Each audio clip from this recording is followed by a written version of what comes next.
Hi friends, ಎಲ್ಲರಿಗೂ ನಮಸ್ಕಾರ. ರಾಯರು ಎಲ್ಲರಿಗೂ ಒಳ್ಳೇದು ಮಾಡಲಿ. ನಾನಿವತ್ತು ಮನೇಲಿ 2 ಆಲೂಗಡ್ಡೆ ಇತ್ತು, ಏನು ಮಾಡೋದು ಅಂತ ಯೋಚನೆ ಮಾಡ್ತಾಯಿದ್ದೆ.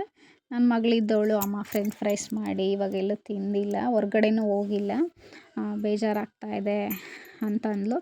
ಸರಿ, ಅವಳು ಹೇಳಿದ್ದು ಕರೆಕ್ಟ್ ಅಲ್ವಾ, ಇದಕ್ಕೇನು ಅಷ್ಟೊಂದು ಏನೂ ಬೇಡ, ಮಾಡೋಣ ಅಂತ ನೀಟಾಗಿ ಸಿಪ್ಪೆ ಎಲ್ಲ ತೆಗೆದು ಉದ್ದುದ್ದಾಗಿ ಹಚ್ಚಿಟ್ಕೊಂಡಿದ್ದೀನಿ. ಮೀಡಿಯಮ್ ಸೈಜಲ್ಲೇ ಇಷ್ಟೊಂದಾಗಿದೆ ನೋಡಿ. ಇನ್ನು ಆಲೂಗಡ್ಡೆ ಸೈಜ್ ದೊಡ್ಡದಿದ್ರೆ ಇನ್ನೂ ಜಾಸ್ತಿ ಆಗುತ್ತೆ, ಇಬ್ಬರಿಗೆ ಸಾಕಾಗುತ್ತೆ ಸ್ನ್ಯಾಕ್ಸು. 1 ಕಪ್ ಟೀ ಜೊತೆ ತಿಂತಾಯಿದ್ರೆ ಅದ್ರ ಮಜಾನೇ ಬೇರೆ.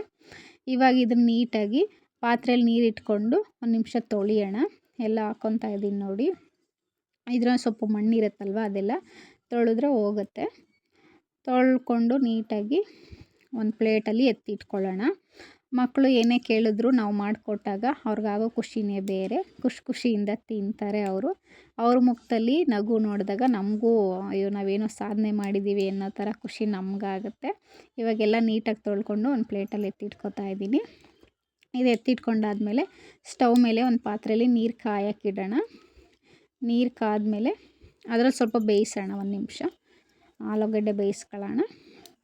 ಇವಾಗ ನೀರು ಸ್ವಲ್ಪ ಕುದೀತಾ ಇದೆ, ಇನ್ನೊಂದು ಸ್ವಲ್ಪ ಆಗಲಿ, ಹಾಕೋಣ. ನೋಡಿ ಸೈಡಲ್ಲೆಲ್ಲ ಗುಳ್ಳೆ ಬರ್ತಾ ಇದೆ.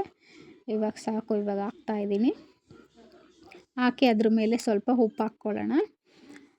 ಸ್ಮೂತಾಗುತ್ತೆ, ಬೇಗನೆ ಬೇಯುತ್ತೆ. ಹಾಗಾಗಿ ಈ ರಜದಲ್ಲಂತೂ, ರಜದ ಟೈಮಲ್ಲಿ ಮಕ್ಳುಗಳು ಅದು ಇದು ಕೇಳ್ತಾನೆ ಇರ್ತಾರೆ. ಮಾಡಿಕೊಟ್ಟಾಗ ಅವ್ರ ಜೊತೆ ನಾವು ತಿಂದಾಗ ನಮಗೂ ಏನೋ ಒಂಥರ ಖುಷಿ ಅನಿಸುತ್ತೆ. ಇವಾಗ ತಿರುಗ್ಸೋಣ. ಆವಾಗಲೇ ಇನ್ನೂ ಬೆಂದಿರಲಿಲ್ಲ. ಇವಾಗ ಸ್ವಲ್ಪ ನೋಡೋಣ. ಇವಾಗ ನೋಡಿ, ಬೆಂದಿದೆ, ಸಾಕು. ಇಲ್ಲ ಫುಲ್ ಅದರಲ್ಲೇ ಫುಲ್ಲು ಮೆತ್ಕಾಗಿ ಹೋಗ್ಬಿಡುತ್ತೆ. ಇವಾಗ ಒಂದು ಇದಕ್ಕೆ ಹಾಕ್ಕೊಂಡು ಫುಲ್ಲು ನೀರೆಲ್ಲ ಡ್ರೈ ಮಾಡ್ತಾಯಿದ್ದೀನಿ.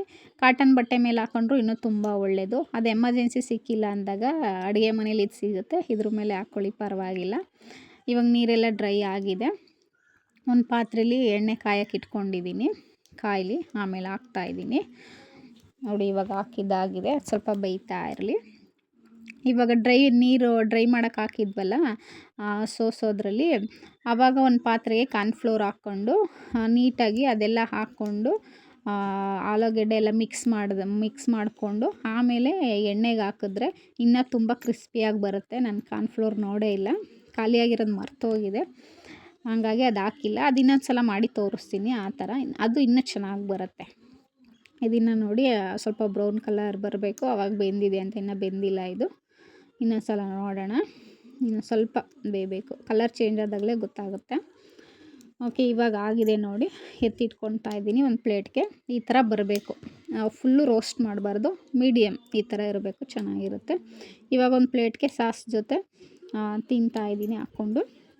ಇದ್ರ ಮೇಲೆ ಚಿಲ್ಲಿ ಪೌಡ್ರು ಹಾಕ್ಕೊಂಡು ತಿನ್ಬೋದು ಸ್ಪೈಸಿಯಾಗಿ.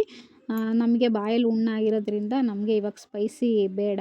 ನನ್ನ ಮಗಳು ಸ್ಪೈಸಿ ತಿನ್ನೋಲ್ಲ, ಅಷ್ಟೊಂದು ಲೈಟಾಗಿ ತಿನ್ನೋದು. ಇವಾಗ ಇಬ್ಬರಿಗೂ ಕರೆಕ್ಟಾಗಿದೆ ತಿನ್ನೋಕ್ಕೆ.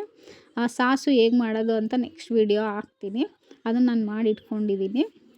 ಹಾಗಾಗಿ ಅದ್ರ ಜೊತೆ ತಿಂತಾಯಿದ್ದೀನಿ, ಟೊಮೊಟೊ ಸಾಸ್ ಜೊತೆ ಚೆನ್ನಾಗಿರುತ್ತೆ ಈವ್ನಿಂಗ್ ಸ್ನ್ಯಾಕ್ಸ್ ಆಗಿ.